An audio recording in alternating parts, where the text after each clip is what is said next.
persoalan logistik pemilu periode sebelumnya. Bang, kita tahu bahwa 2 hari terakhir ini kan logistik kita sudah tiba di Batam ya. Abang bisa update informasi seputar logistik itu kepada Tribuners dulu Bang. Silakan Bang Anto. Iya. Jadi Bawaslu Kota Batam ini kan rutin berkoordinasi dengan teman-teman KPU, termasuk ketika sudah masuk tahapan logistik, masuk pendistribusian logistik, barang masuk dari Medan. Ya, Jadi masuk dari Medan Bang ya? iya, dari kapal Medan. Jadi masuk ke sini kita rutin koordinasi dengan teman-teman KPU itu. Mulai masuknya itu sebenarnya di hari Jumat kalau sekarang ya. Dari benar. Jumat. Jadi memang berdasarkan informasi dari surat dari KPU itu menyuratin kita bahwa logistik dalam hal ini bilik suara akan masuk di hari Jumat jam 5 sore. Jam 5 sore. Nah, jauh sebelum itu kita sudah juga, karena kita sudah mau masukin tahapan pengadaan logistik, kita sudah menyuratin KPU menghimbau untuk melakukan koordinasi dengan Bawaslu, kemudian koordinasi dengan pihak kepolisian atau TNI sebagai pihak yang melakukan pengamanan logistik tersebut.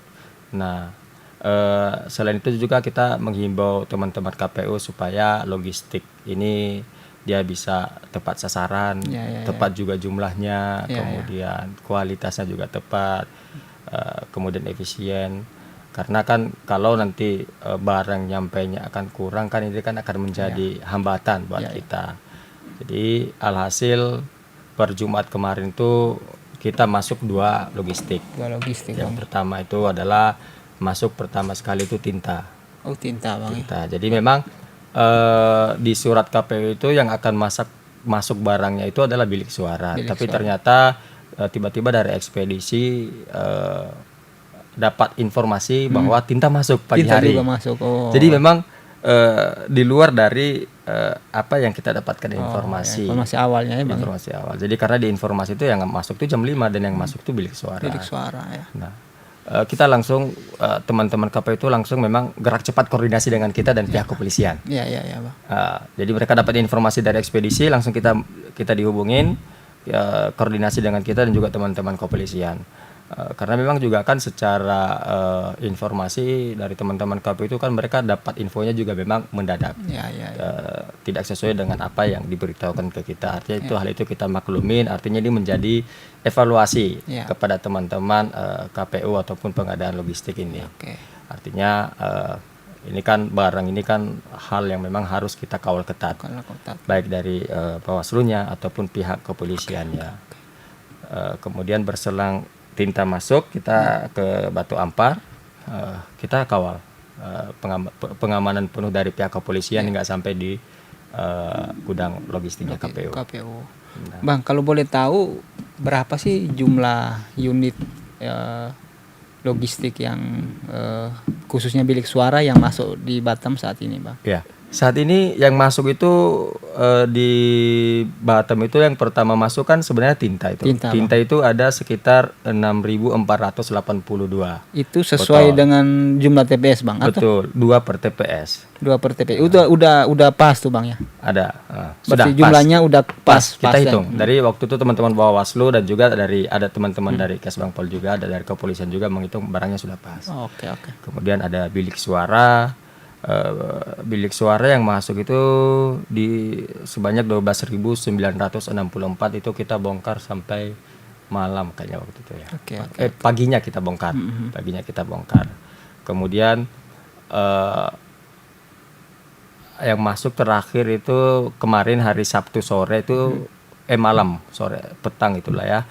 Kita masuk segel. Segel. Dan memang ini juga di luar dari perkiraan kita koordinasi dari teman-teman KPU. Itu masuk sebanyak 311.337.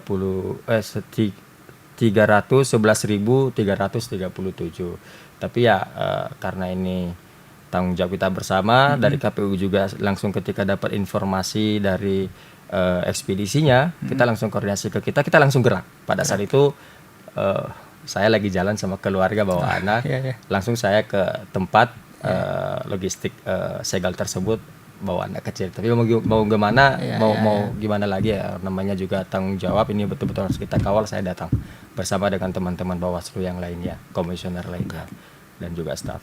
Oke, Kita Bang. juga sebenarnya Bang sangat terbantu dengan teman-teman Panwas Kecamatan. Oke. Jadi saya ucapkan terima kasih kepada teman-teman Panwas Kecamatan Batu Ampar. Iya, iya. Betul-betul mengawal, kita itu mengawal barang itu di pelabuhan itu 20 dari sore masuk barang sampai dibongkar tadi pagi itu. Teman-teman Panwascam Batu Ampar sangat membantu, betul-betul dikawal. Kemudian juga teman-teman dari Sagulung, Panwascam Sekupang, Panwascam Sekupang juga di gudang KPU itu selalu dilakukan pengawasan juga. Itu sepanjang hari, sepanjang malam ya pengawasan, Bang. Kalau ketika barangnya masuk kita kawal sampai bergerak ke logistik.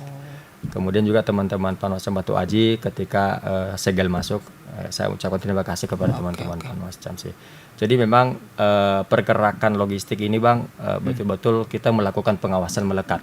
Melekat ya, Bang. Kita melakukan pengawasan melekat hingga sampai nanti ini logistik ini sampai tiba di gudangnya. Tujuan akhir ya. Namun demikian juga ketika sudah di gudang, kita juga sudah mengkoordinasi dengan teman-teman KPU. Hal yang terpenting adalah pengamanan di gudang tersebut. Oke. Karena ini kan banyak, kita harus antisipasi lah.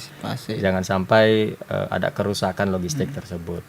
Artinya keamanan gudangnya, CCTV-nya, kemudian saya sih berharap dari teman-teman KPU segera berkoordinasi dengan pihak kepolisian untuk ada pengamanan dari pihak kepolisian. Tidak hanya pengamanan dari internal saja. Oke, baik. Baik, Bang Anton, dari segi jumlah itu baik tinta, bilik suara dan segel itu sudah pas semua sesuai dengan jumlah TPS dan jumlah logistik. Berarti tidak ada pengiriman ulang, pengirim tambahan lagi ya, Bang? Tidak ada yang lebih dan tidak ada yang kurang. Karena memang ketika sampai di gudang, kita sama-sama menghitung, kita sama-sama melihat. Baik. Kita saksikan sama teman-teman dari Kasubang Pol dan juga pihak kepolisian dan KPU. Oke.